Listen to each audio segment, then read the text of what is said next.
Do you ever feel like you're just floating through life, but not actually getting closer to the person that you want to be? It usually happens around New Year's. You imagine all the bad habits you're going to break free from, and all the good habits you will begin.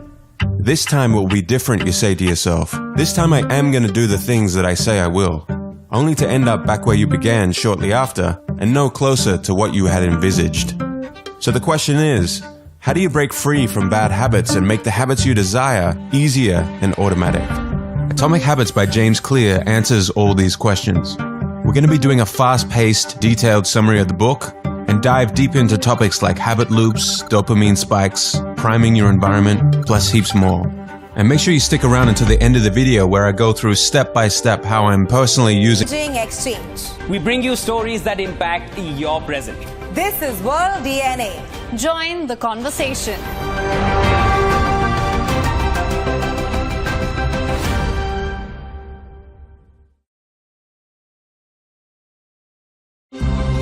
To bring the benefits of the Subhash Chandra Show to your educational institution, teachers and students, send an invitation to Juhi Jha at juhi@such.org.in. we can't even notice until many years into the future looking back, in both good ways and bad. You are your habits. The power of Atomic Habits. A slight change in your daily habits can guide your life to a very different destination. Massive action versus 1% improvements. Far too often we convince ourselves that massive success is only possible through massive action in any goal we are pursuing. We expect ourselves to make some quantum leap or momentous improvement that will gain others' attention. However, it is the tiny improvements that aren't even noticeable at first that create incredible change. Let's look deeper into the math. 1% better every day for a year will compound to 37 times better, but 1% worse every day over a year will bring you close to zero. Your habits can compound against you in the form of things like stress or negative self-talk, or they can compound for you in the form of things like knowledge, productivity, skills, and relationships. Success is the product of daily habits, not once-in-a-lifetime transformations. The truth about progress. When you start any endeavor in your life, here is what you think should happen: linear progress. But here is what actually happens. Notice this section here in the beginning.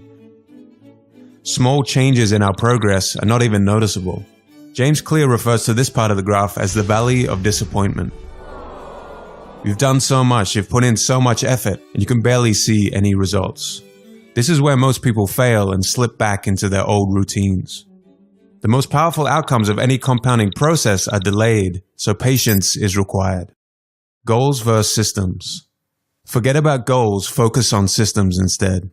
A goal is the result you want to accomplish. Systems deal with processes that lead to the results.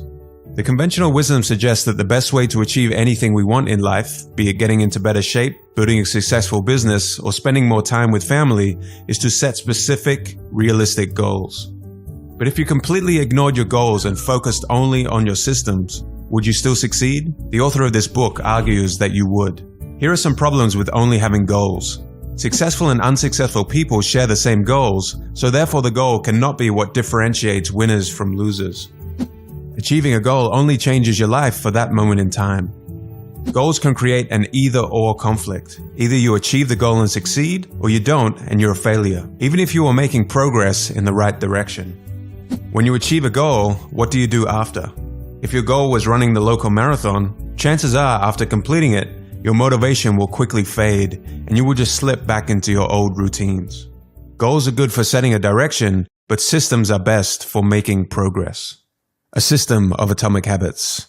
The problem with changing your habits is not you. The reason why you repeat the same bad habits for so long isn't because you don't want to change, but because you have the wrong system for change. Atomic habits are small routines and behaviors that accumulate to produce incremental positive outcomes over time. Big breakthroughs tend to get more attention than small improvements, but what really matters are the little daily decisions and actions we take. Just as atoms are the building blocks of molecules, atomic habits are the building blocks of remarkable results.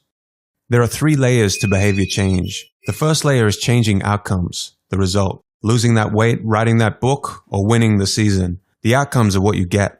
The second layer is changing your process, what you do. the new workout routine, or developing a daily reading habit. And the third layer is changing your identity, what you believe, your worldviews, and how you think about yourself and others. Most people focus on the outcomes, but the best way to change your habits is by focusing on the person you want to become instead of the results that you want. The goal isn't to learn an instrument, it's to become a musician. The goal isn't to run a marathon, it's to become a runner. When something you want in your life becomes part of your identity, that is when your behaviors will start to naturally change. When you tell yourself and others, "I'm a runner," you want to live up to that identity. Remind yourself, every time you do a workout, you are an athlete. Every time you write a line of code, you are a programmer. And each time you instruct your team, you are a leader. The habit loop. A habit is when something becomes repeated enough times that it becomes automatic. Ultimately, we want our habits to solve problems in our lives with the least amount of effort. A habit is formed and reinforced by means of a continuous feedback loop. Cue, craving, response, reward. The key to creating habits that stick is to create feedback loops that are continuously being improved. Cue, phone buzz. Craving, want to know who messaged. Response, pick up the phone. Reward, solve the problem of who messaged. Cue, mind goes blank at work. Craving, want to alleviate the frustration. Response, check social media. Reward, satisfy the need to feel less frustrated. Over time, rewards become associated with cues. So in this example, checking social media becomes tied to your mind going blank at work.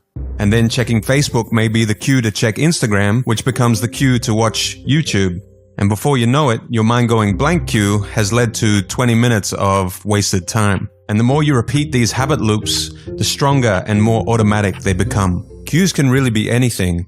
A smell, a sound, a sight, a person, a location. Try to think of any cues in your daily life that are initiating your good or bad habit loops. So how can we influence the habit loop to work for us? This book shows us the 4 laws that will guide us to do just that. Law 1. Make it obvious. Most of your current habits are so automatic that you don't even realize them. You must first become aware of your habits before you can change them. You can achieve that with your habit scorecard.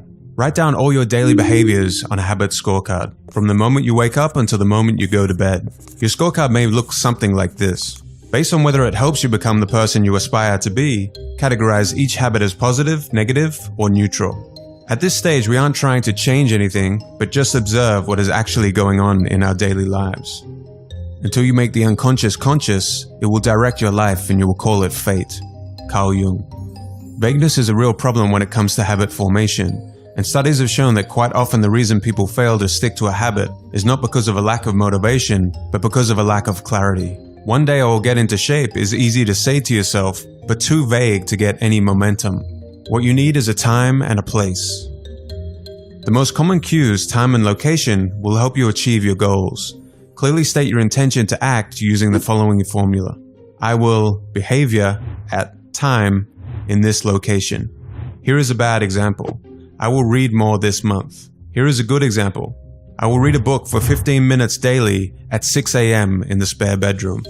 Another good way to get a habit started is by habit stacking. To stack habits, tie a desire